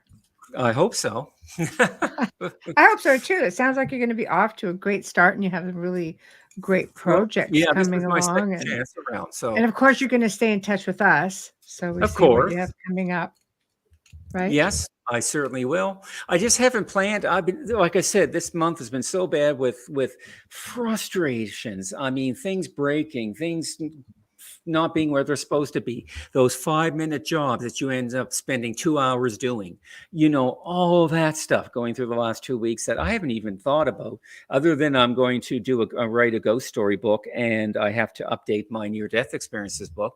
Other than that, I haven't thought forward, and I have to look and see what's going on in the year, next year, and see if what we could do with it. So I hope you will stay in touch, and I hope you will keep us updated with some of the things you have coming up, and join us again. And oh God, yes, anytime. You can call me. As long as you give me an hour's notice to do the lighting, which you can tell is not very good. Mine died while we were on. My professional lighting is in storage 3 floors down. And I didn't want to bring them up and then set up the whole thing. And I said I can try to do this with the ambient lighting. So I kind of went with the gold and it's actually, if I turn it on, it'll look red, but the gold and white, and then of course 2 strings. It looks festive, and that's what we need. Look at that. Wow. Look at that. Fantastic. Yep. No monsters there. There we go. Plugging it in. Da, da, da. Whoa. Oh, wow. Very nice. Yeah, the camera doesn't take it very well, but but it's there, so it looks very beautiful. Nice. We've got it. Yeah. No, I love it. I love it. People are chiming off. Yeah. Well, and I want to thank them too. I want to thank everybody for listening. I hope you enjoyed it, as much as I did. Once my brain got connected. Once I figured out what was going on, it was great, right? I know. You'll be okay, and we'll do it again. And I hope you have a really terrific Christmas. And of course, I'll be in touch, and you be in touch too. Studying this, Michelle, put me in the Christmas spirit. By studying it, looking over at my old notes and trying the more recent things, because I love comparisons. Right. I'm an analyst after all. And doing this put me in the Christmas spirit. It's my favorite time of year. I love it. Last night it was as if I was back 1980, and because I can remember Christmas from the 80s very well. Mm-hmm. And it was just, the room was still the room, but my mind kind of overlaid it with relation to the bedroom, other bedroom. And it was wonderful. And I was in such a calm, relaxed, happy mood. Right. And I don't remember the last time that ever happened to me. It was before 2000. Focus on It was Christmas. before 2008 when Dad died. It's a season, and the best way to honor them is to celebrate them and keep them in the holidays with us. Yeah. I've lost both my parents, so I understand. Yeah. It's weird because I lost Mom when I was 55, and she and I am writing a book called 55 is Too Old to Lose Your Parents, because you've had them too long. They've been in your life, directly in your life, for way too long. So, 55 is too young to be an orphan. That's what it was. Yeah. Right. I agree. But anyway, I throw things when I think of them. I throw things on the thing, mostly about how I've made the transition and failed so far until recently. I'm much better than I was, but So anyway, we'll see you later. Have a good Christmas. Yeah, and we'll Merry be in Christmas. All right, darling. Good night. Good night. Good night, sweetie. Well, that was a super interesting evening, to say the least. He's always a hoot, though, and just so charming. I love him. But big thank you to Dr. Darryll Walsh. Big thank you to Folgers Coffee. Big thank you to Dr. Snick and Steve McGinnis. Guys, thank you guys, because again, you make it that much more interesting. We really appreciate your support. And next week, before we chime off before next week's in the holidays, tune in again on Wednesday, because we welcome for the very first time Chris Jordan, who's going to be discussing the benefits of using frequencies for meditation, kind of like brainwave entrainment and consciousness expansion. So we're going to be nice and lighthearted next week. And then Thursday is going to bring the very last open mic night of 2023 in celebration of our 400th episode, which will be the night before, technically. But we're going to do some recapping. We're going to be talking about what's coming up. We're going to be just, jamming with you guys and hanging out, because that's one of our most favorite shows to do, is to just be laid back and hang with you guys. So have a Merry Christmas, Happy Holidays, whatever you're celebrating, do it safely and come back to us next week. So good night, guys.